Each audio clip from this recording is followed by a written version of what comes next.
I don't know how much of you have looked into, it could be anything, any sort of sport, athlete related, but particularly, when we're thinking about talent and skill. The difference, how I like to differentiate the two, is sometimes you look at someone and you say, wow, you are just naturally talented. This girl is just an amazing singer. She's just naturally talented ever since she was a child. Other times you can see someone, now, I'm going to use martial arts as a huge example. You see someone and you go, wow, like they have an incredible skill set. Their skills are amazing. Now, normally when someone talks about skills, oftentimes you can think that that individual is referring to something that, you're not just born with amazing skills. Usually when you hear skills, it's something that an individual has worked on, they've improved on to reach a certain level, which they are now. So the thing that kind of bred this topic in my mind was I was watching this individual by the name of Faraz Zahabi. Faraz Zahabi, long story short, is a martial arts coach, is a mixed martial arts coach, and he teaches at the TriStar Gym in Canada. One of the most notable people that he has taught was an individual by the name of George St. Pierre, who went on to be one of the greatest UFC fighters in history. Now, the reason that I'm sparking this conversation about talent and skill is Faraz came on the show, and he was talking on the Joe Rogan podcast. And he said, and I quote, and I'm going to paraphrase his words. He said, if people work with me, I can probably get them to the UFC. We can give them the right training partners. We can do the right drills. We can give them the right nutrition. We could probably get them to the UFC. But if we're talking about making somebody a champion once they are in the UFC, he says, I cannot do that for them. See, Faraz really broke this down in the sense that he said, look at Mike Tyson. He said, I cannot teach Mike Tyson to hit hard. Nobody can teach Mike Tyson to hit hard. We can only teach him to hit harder. Nobody can teach Usain Bolt to run fast, but we can teach him to run faster. So he was talking about this beautiful idea of individuals showing up with already some sort of ingrained talent, something that they have naturally in their genetics. And then when you show up and then you work with people, you put the right people around you, you get the proper nutritionist and the proper strength and conditioning coach, that, my friends, is when something unbelievably unstoppable can happen.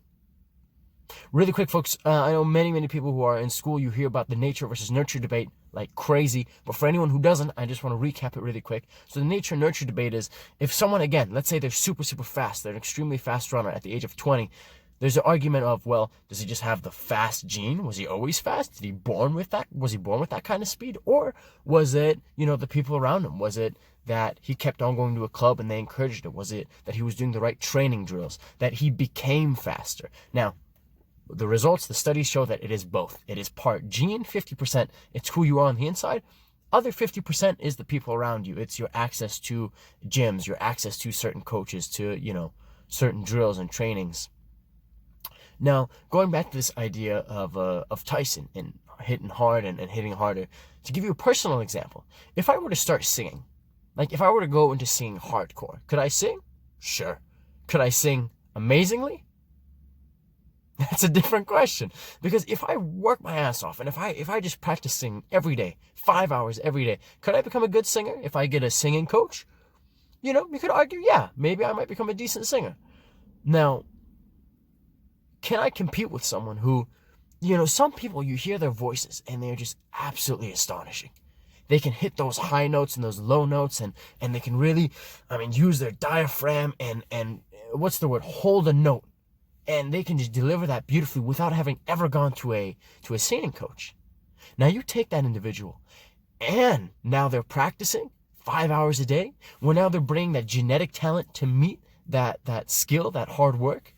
You're going to get something unbelievable. I can practice it from morning till night until the cows come home. But I don't believe that if I'm not naturally talented at it, that just with hard work, I can get to the level as that person. I might be able to get close, but in my own opinion, I do not think I can beat that person. Same thing with speaking, with presenting. I would like to think that myself, I'm good at speaking in front of people and delivering a speech and presenting something, entertaining the audience. And I think, that's something that I've always been, not to toot my own horn here, but I've always been good at that, I think, since a young age. So then taking a step forward and reading books about public speaking, watching YouTube videos about public speaking, taking classes on it, I've just further enhanced myself, because not only was that natural, talent there, if you will, but now you're adding hard work. And when talent meets hard work, it is a dangerous combination, ladies and gentlemen. It is an extremely, extremely dangerous combination. So what I'd recommend to you, my friends, is think about something that you are good at, something that you are naturally talented at, right? Could be dancing, could be skateboarding, could be martial arts, whatever it is. Something where people go, wow, you must, like, how did you do that? And you're like, I don't know. I've just always been able to do that. And when you realize that you have this natural talent towards it, and when you combine that with hard work, with putting in practice, that, my friends, is when you can become basically unstoppable. When talent meets hard work, beautiful things happen. I sincerely believe that.